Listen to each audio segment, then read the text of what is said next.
ಉತ್ತರ ಕನ್ನಡದ ಸಿದ್ದಾಪುರ ತಾಲೂಕಿನಲ್ಲಿ ಮಂಗನ ಕಾಯಿಲೆ ಆತಂಕ ಹೆಚ್ಚಾಗ್ತಾ ಇದೆ. ಕೆಎಫ್ಡಿ ಕ್ಯಾಸನೂರು ಫಾರೆಸ್ಟ್ ಡಿಸೀಸ್ ಮಂಗನ ಕಾಯಿಲೆ ಇದಕ್ಕಿರುವ ಇನ್ನೊಂದು ಹೆಸರು.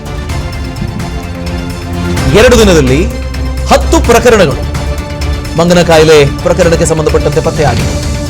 ಮಾರಕ ರೋಗ ಕೆಎಫ್ಡಿ ಕ್ಯಾಸನೂರು ಫಾರೆಸ್ಟ್ ಡಿಸೀಸ್ಗೆ ಮಲೆನಾಡು ಜನ ಕಂಗಾಲಾಗಿದ್ದಾರೆ.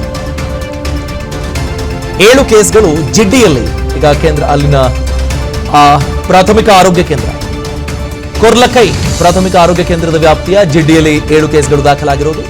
ರಾಜ್ಯ ಸರ್ಕಾರ ದಿವ್ಯ ನಿರ್ಲಕ್ಷ್ಯ ತೋರ್ತಾ ಇದೆ. ಈ ಸಂಖ್ಯೆ 20ಕ್ಕೆ ಏರಿಕೆಯಾಗಿದೆ. ಈಗ 7 ಕೇಸ್ಗಳಿದ್ವು, 20ಕ್ಕೆ ಏರಿಕೆಯಾಗಿದೆ.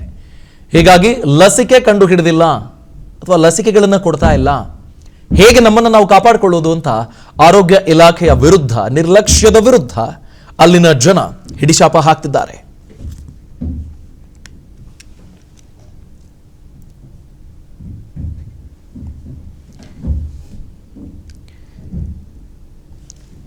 ಕೊರ್ಲಕೈ ಪ್ರಾಥಮಿಕ ಆರೋಗ್ಯ ಕೇಂದ್ರ, ಉತ್ತರ ಕನ್ನಡದ ಸಿದ್ದಾಪುರ ತಾಲೂಕಲ್ಲಿ ಕೊರ್ಲಕೈ ಪ್ರಾಥಮಿಕ ಆರೋಗ್ಯ ಕೇಂದ್ರದ ವ್ಯಾಪ್ತಿಯ ಜಿಡ್ಡಿ ಅನ್ನೋ ಭಾಗದಲ್ಲಿ 7 ಮಂಗನ ಕಾಯಿಲೆ ಕೇಸ್ಗಳು ಪತ್ತೆಯಾಗಿವೆ.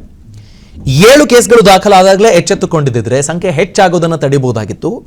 ಈಗ 20ಕ್ಕೆ ಏರಿಕೆಯಾಗಿದೆ. ಆದರೂ ಯಾವುದೇ ತರಹದ ಲಸಿಕೆನೋ ಮುಂಜಾಗ್ರತಾ ಕ್ರಮವೋ ಆರೋಗ್ಯ ಇಲಾಖೆಯಿಂದ ಕೈಗೊಳ್ಳಲಾಗ್ತಿಲ್ಲ ಅನ್ನೋ ಸಿಟ್ಟು ಅಲ್ಲಿನ ಜನರಲ್ಲಿ ಕೇಳಿ ಬರ್ತಾ ಇದೆ. ಅನುಕ್ಷಣದ ಸುದ್ದಿಗಳಿಗಾಗಿ ವಿಸ್ತಾರ ನ್ಯೂಸ್ ಯೂಟ್ಯೂಬ್ ಚಾನೆಲ್ ಸಬ್ಸ್ಕ್ರೈಬ್ ಮಾಡಿ. ಹೊಸ ಸುದ್ದಿಗಳ ನೋಟಿಫಿಕೇಶನ್ಗಾಗಿ ಬೆಲ್ ಐಕಾನ್ ಕ್ಲಿಕ್ ಮಾಡಿ.